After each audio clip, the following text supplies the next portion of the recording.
Hello, people of the internet.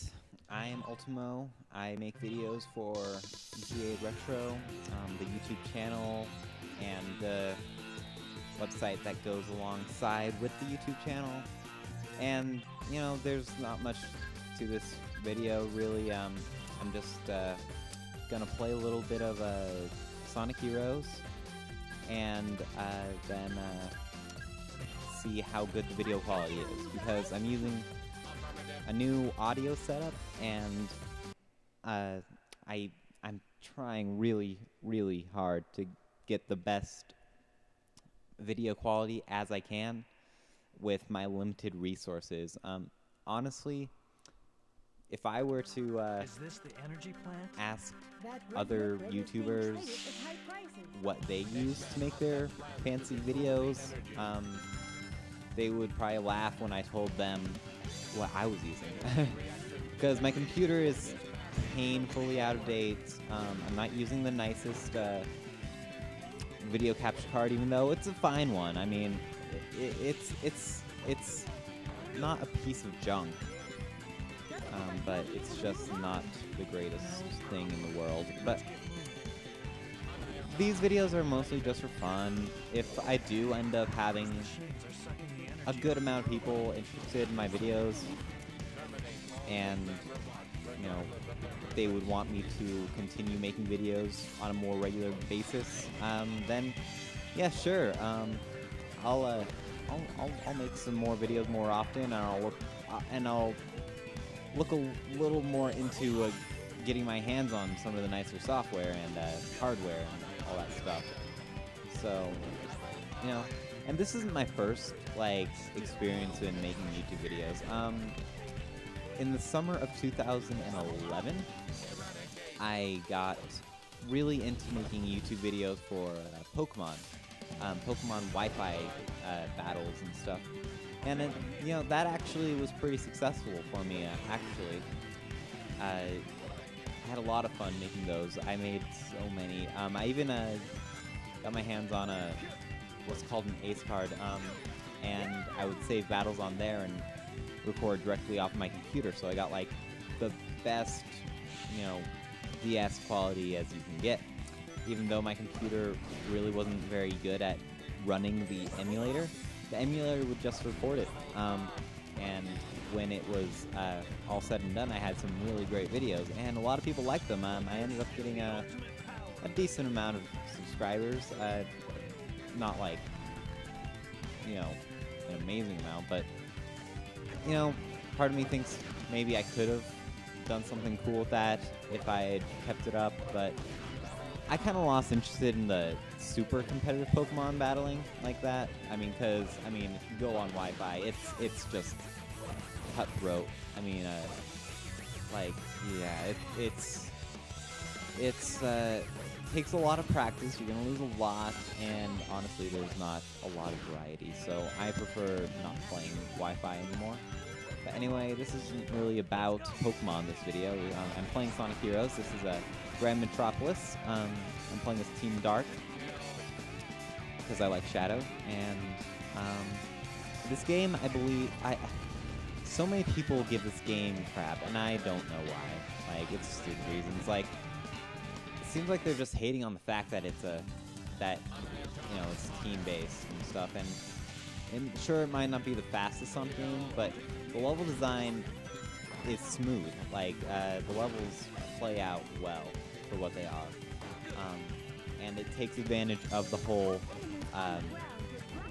team-based platforming and problem-solving very well.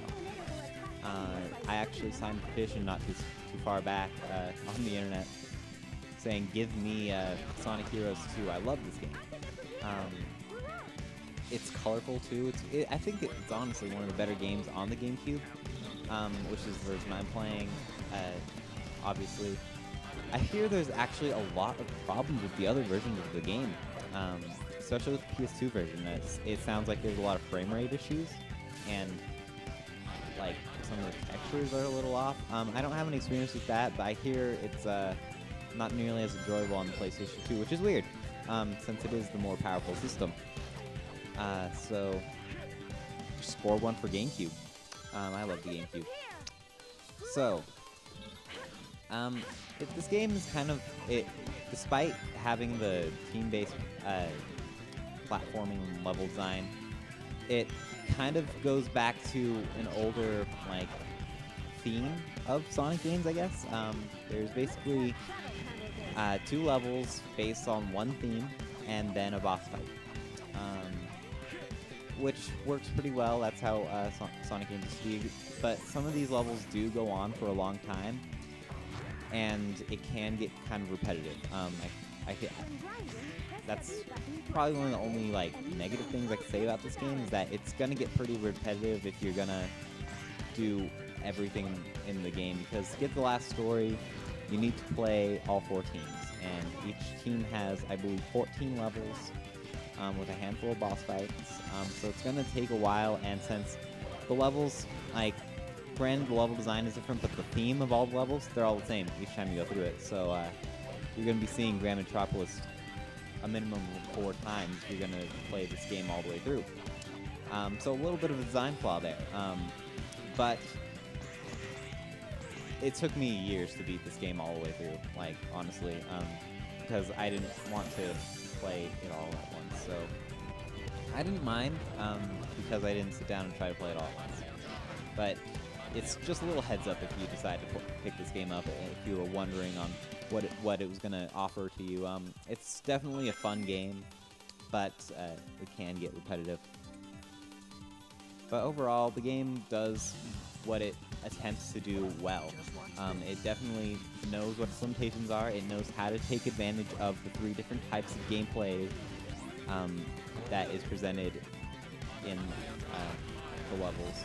So I think this is just one of those underrated gems that definitely needs to be experienced, especially if you're a Sonic fan and you've been unsure of whether or not you want to play this game.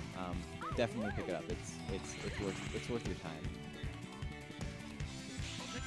So anyway, I'm doing a live commentary here, and in order to save myself some video editing time, I actually plugged my microphone into my Dazzle video capture card. I don't know if I mentioned that earlier, but yeah, saving a little bit of video editing hypothetically. So yeah, I like that. And you'll see how good it sounds. It is a nicer microphone, but I don't know if you'll be able to notice. So anyway, this video was just kind of a test, and you know, if you liked it, if you think the quality was good enough for you, tell me, and I'll continue making videos like this. I love making videos. It's just a lot of fun. So I guess I'll talk to you guys when I talk to you guys. Piece of cake.